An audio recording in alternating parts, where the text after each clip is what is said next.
Guys, today we're going to be testing this bike.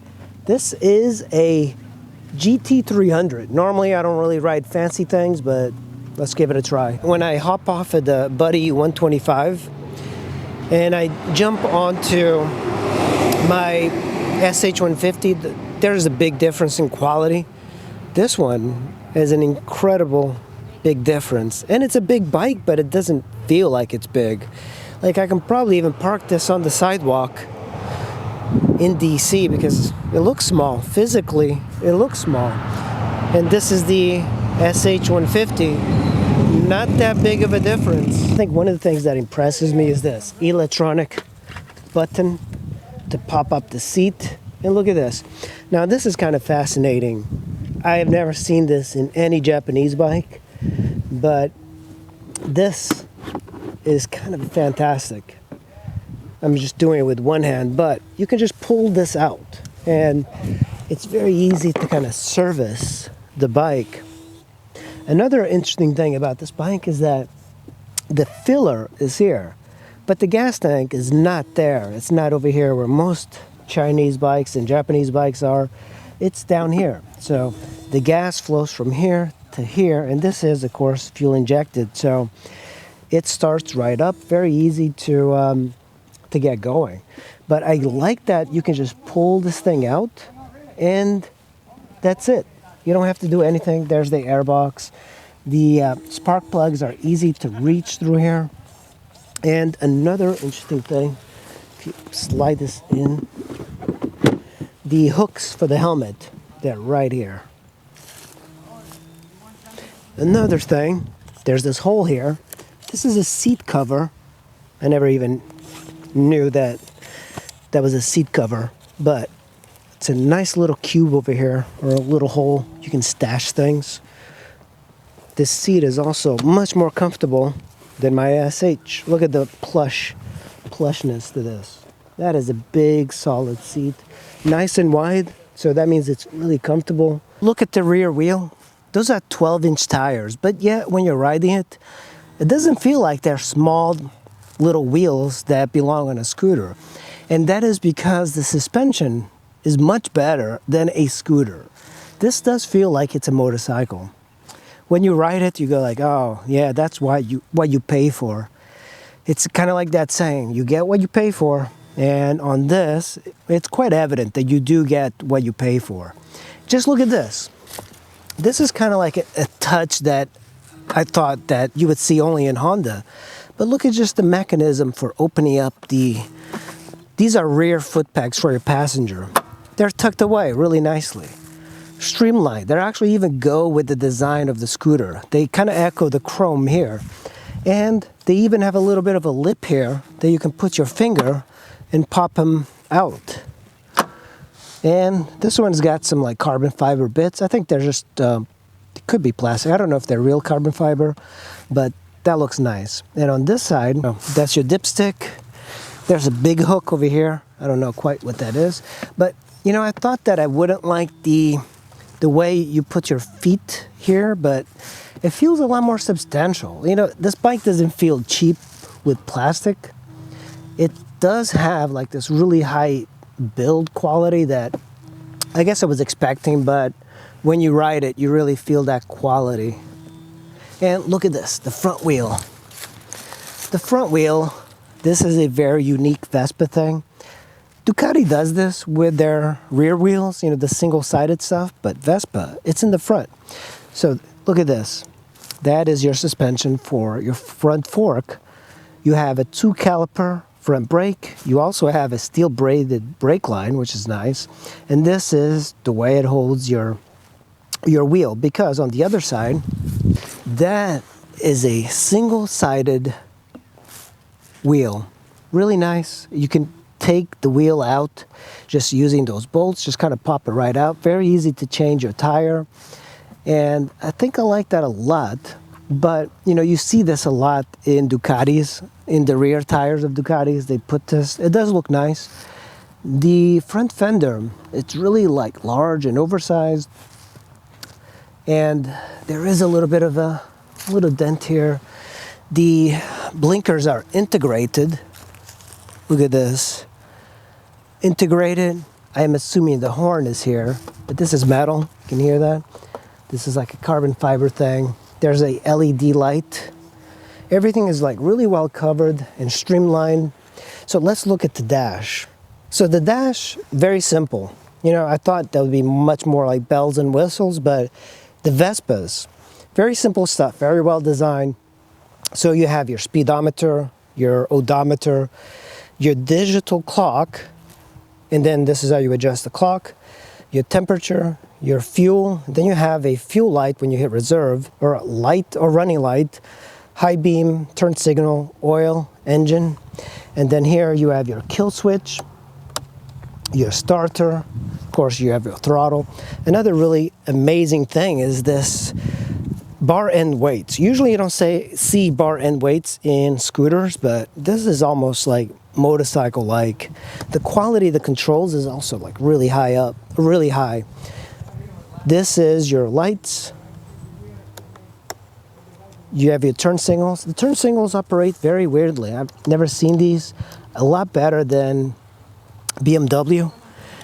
And I think it is better than a little bit the Japanese. I'm used to the Japanese styling. But look at this. Making a left, making a right, push in to cancel. Very similar to the Japanese style. And then you have your horn. So you push in the key. That opens up. You also have a toolkit pouch here and plenty of space to put stuff.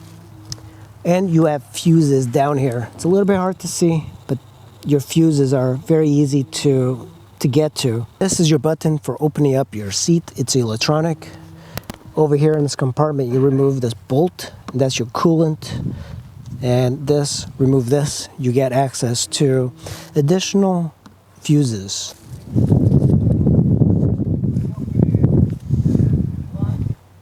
So 13-inch wheel here as opposed to the 12-inch, but the 12-inch is pretty stable. All right, I am about to try this. Wow, look at this thing. Ugh. Man, this is pretty substantial. This is a, this is a 300. So he is riding my bike and I'm riding the 300. This feels like a very substantial bike. This is damn, this is really nice. This is the handlebars feel like a motorcycle. Damn, this is quite a big difference in quality. You know, I've always been a little bashful of the Vespas because they're so expensive. But look, that's a Vespa. This is a Vespa 300. So I don't know much about these, but today I'm going to find out what these things are all about. It feels really good. Suspension is really nice. I can go over these bumps and it doesn't feel like anything. So I've never ridden a Vespa 300 like this. I wanted to get a 200, but the 200 is carbureted. You know, carbureted bikes are, I don't know, I like the fuel injection. This is ultra smooth. I can barely feel the engine, but yet there's a little vibration. This is so stable and it's comfortable. The sitting position on it, it feels much more stable and more comfortable. And I think the seat is much better quality. You know, I guess you do get what you pay for. Look at that, smooth. It's snappy, this thing. Look at that. So that's a GTS 300 IE, and he's riding my SH 150 there. Man, it looks terrible with that plastic. I really should probably order some new plastic for it. This feels extremely stable in every condition. Like I hit potholes and stuff, it doesn't send you flying or anything. Very different than the Buddy 125. You know, the Buddy 125, you hit a pothole and it's just like sends you flying. This thing is just so stable. Yeah, it feels very much like what you would expect from a high quality bike. You know, when you ride like a Ninja 250, you get used to that suspension. You know, it's like budget suspension. This doesn't feel like it's budget. It doesn't feel like there's, it feels like the suspension really like floats you through the road. It's comfortable. The Vespas are kind of like the Porsche of the scooter world. They really are. They're kind of amazing because they're kind of like a timeless design. I think everybody loves the styling of the Vespas, and even these modern Vespas have not really changed the styling very much. They still have that old school look, and it's the same thing with Porsche. Porsche, even though they have very new Porsches, the old ones look just as good as the new ones, and it's the same thing with this.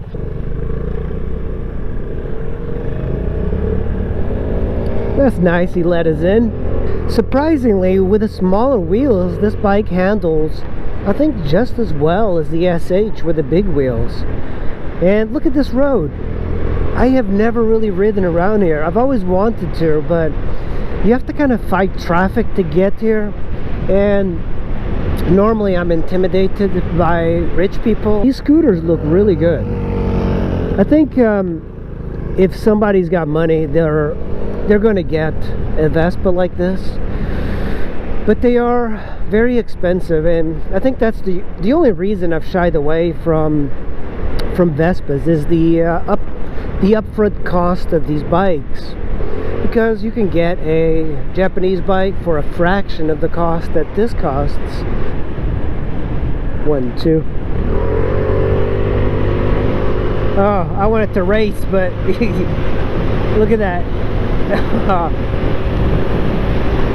So the SH, man, you know, one of the advantages the SH has got is that it's very slim, very tiny, but when you're riding this, it kind of feels much better because it protects your legs a whole lot more, and the SH is pretty decent. The one thing I like about the SH is that it's got a flat floor, and this one's got a little bit of a hump. Welcome to Brentsville Superette. I have no idea what this is. Look at that. That's a big bike. Actually, when you step off of it, it doesn't feel... Look at it. I like this, the way you can grab it here.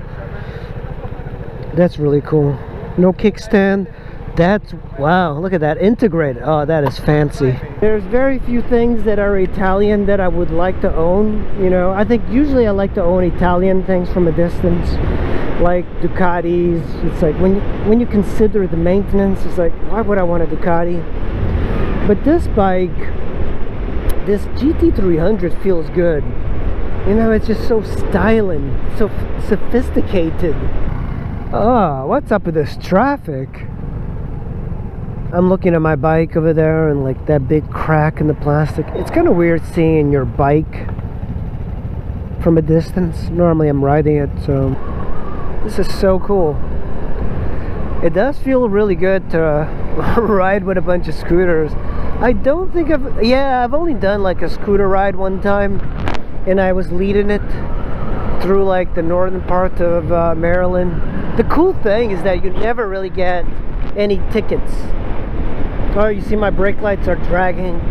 I'm having an issue with my rear brake. I think in my mind I have the feeling that everything that's Italian is bad to maintain, but these Italians on this scooter did kind of like a good job. You know, you pop open the seat, and then you have this bucket compartment. You just kind of slide out. You don't have to unbolt anything. You just kind of slide it out, and you have access to the entire engine. I think this is around Manassas, the battlefield.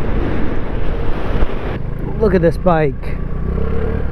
Alright, I wasn't expecting to ride off-road, but this bike is pretty darn good off-road. He's got like Cessnas. That's incredible that he's got a freaking airplane in his yard. That is awesome. He's got 2 airplanes. Holy cow. Look at that guy. That looks like an old British bike theme thing going. Tractor on the road. Yeah, no problem passing. Time to fill up. I like is that it's got a nice grab rail here, so you can kind of like lift it off, and it's also got this. This also folds back, so that's a nice touch. Very easy to like make turns.